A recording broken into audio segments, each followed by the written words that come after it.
Selamat siang Pak Krisma dan teman-teman ekstrakurikuler Agora atau Filsafat. Jadi, saya Rosalia Angelita dari kelas 12 IPS 3. Jadi, pada video kali ini saya akan menjelaskan ulang atau mereview kembali materi kita pada pertemuan Agora di minggu yang lalu, yaitu cara berpikir deduktif dan induktif.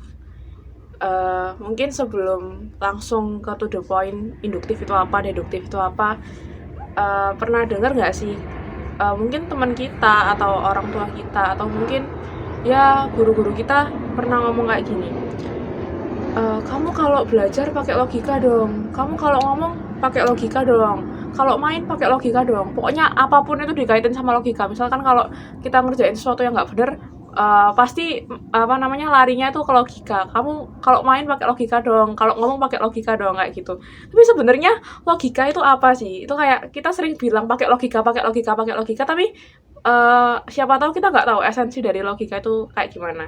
Jadi kalau secara etimologis, logika itu berasal dari bahasa Yunani yang artinya tuh logos, dan punya arti, logos itu punya arti pemikiran.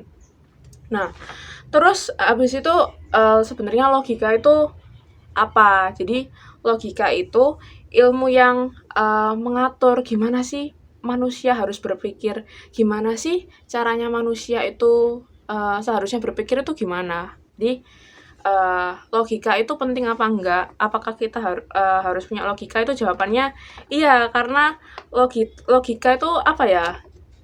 Kita tuh nggak mau logika, tapi kita tuh harus butuh logika, soalnya logika itu yang nanti ngarahin kita buat punya mekanisme berpikir yang benar. Nah, terus logika itu gimana caranya kita berpikir pakai logika? Nah, itu ada dua metode. Dua metode itu namanya deduktif dan induktif. Nah, deduktif dan induktif apa sih? Mungkin kita tuh udah pernah dengar dari SD, dari SMP sampai sekarang. Cuman nggak tahu pasti deduktif sama induktif itu sebenarnya kayak gimana. Jadi deduktif sama induktif itu dari deduktif dulu. Deduktif itu cara berpikir atau cara penarikan kesimpulan yang kita tuh narik atau kita tuh mikir dari hal umum ke hal yang khusus. Terus kalau induktif itu kebalikannya, jadi kita itu mikir dari hal yang khusus dulu, terus ke hal yang umum. Nah, terus contohnya kayak gimana?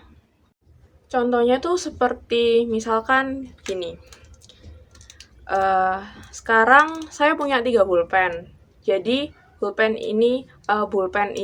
yang saya pegang itu terdiri dari pulpen biru, pulpen merah, dan pulpen hijau.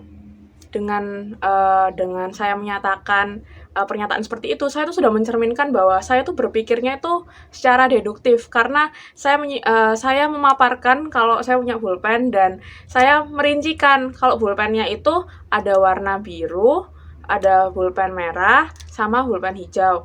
Terus kalau cara berpikir yang induktif gimana? Cara berpikir induktif itu seperti yang saya bilang tadi, itu dari khusus ke umum. Jadi yang warna biru, warna hijau, dan warna merah yang saya pegang ini adalah ballpoint, seperti itu. Jika dikaitkan dengan penerapan kehidupan sehari-hari, mungkin saya lebih condong punya pola pikir yang deduktif daripada induktif. Misalkan seperti contohnya ketika saya bertemu Pak Krisma pertama kalinya di Ekstra Filsafat. Jadi saya menganggap kalau Pak Krisma itu merupakan guru yang kritis dan ambisius. Nah, secara nggak langsung itu sudah menandakan bahwa saya itu punya pola pikir yang deduktif, merincikan dari hal yang umum ke hal yang khusus, merincikan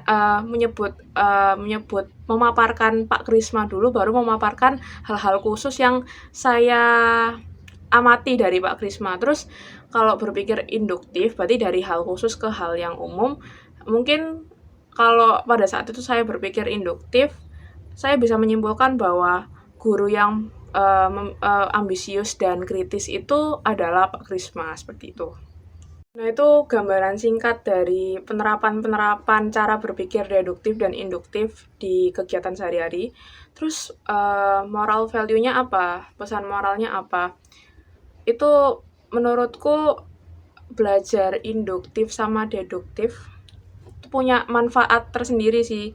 Karena dengan kita belajar cara berpikir deduktif dan induktif, secara nggak langsung kita tuh membentuk mekanisme berpikir yang sistematis, dan mekanisme berpikir kita yang sistematis ini bisa membantu kita dalam mengerti segala hal dan memecahkan suatu masalah. Jadi cara berpikir deduktif dan induktif ini sangat membantu kita dalam kehidupan sehari-hari. Dan jika kalau dari pengalaman saya, karena saya kelas 12 dan habis ini mau persiapan masuk perguruan tinggi negeri, di tes SBMPTN itu banyak sekali soal-soal TPS yang materinya tuh silogisme dan menguji soal yang diuji itu tentang penarikan kesimpulan deduktif induktif. Jadi dengan kita belajar deduktif induktif itu sebenarnya nggak ada ruginya dan bakal terpakai juga di kemudian hari. Sekian penjelasan dari saya, terima kasih.